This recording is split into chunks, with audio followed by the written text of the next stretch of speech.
There was another setback for President Obama today from his own party. The Senate joined the House in withholding money for the president's proposal to shut down the Guantanamo Bay detention facility. Chief Washington correspondent Jim Engel tells us why fellow Democrats are playing hardball with the administration.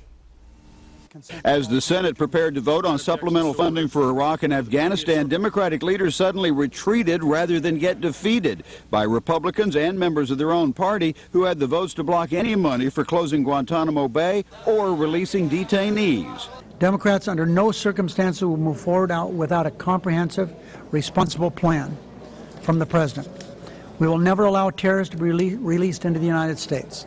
Not only that, Senator Reid also flatly excluded the possibility that any detainee could even be transferred to a prison in the U.S. If terrorists are released in the United States, part of what we don't want is them to be put in prisons in the United States. We don't want them around the United States. But this move essentially handcuffs the Obama administration's effort to close Guantanamo because it would prevent the president from releasing anyone from there unless they were headed to another country.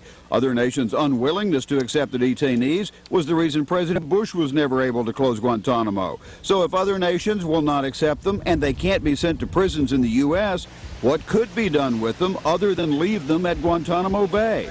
In the face of repeated questions, Senator Reid would not budge. I've been as clear as I can. I think I've been pretty clear. Republicans argue the dilemma is even clearer.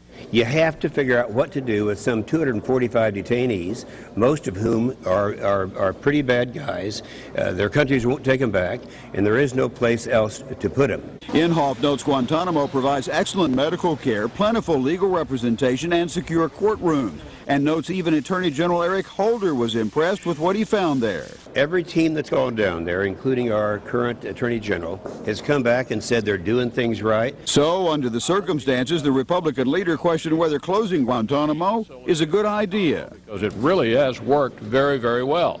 No one has escaped from Guantanamo since 9/11. No one. And we know that communities in America do not want these terrorists. So suddenly, even Democrats are running from the president on this issue, and given the views of leading Democrats, it's hard to see what kind of plan Mr. Obama could come up with that would pass muster even in his own party. In addition, many Democrats are disgusted with the White House for leaving them exposed on this issue and having no plan to resolve the matter. And finally, an aide said if the White House had a plan, Senator Reid might be open to transferring detainees to prisons in the U.S., even though today, Brett, he said just the opposite. You know, Jim, another story up there on the Hill that we've been covering, obviously, House Speaker Nancy Pelosi saying that the CIA lied to her in that briefing, that whole controversy. Understand the House Majority Leader weighed in today? That's right. Majority Leader Hoyer sought to shift the blame for the controversy to Republicans and the media and away from Speaker Nancy Pelosi.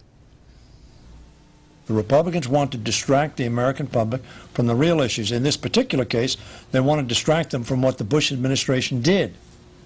Now, as to what was said, when it was said, who said it, I believe the Speaker, when she says that she was not informed of what the specific aspects of the enhanced interrogation tactics were.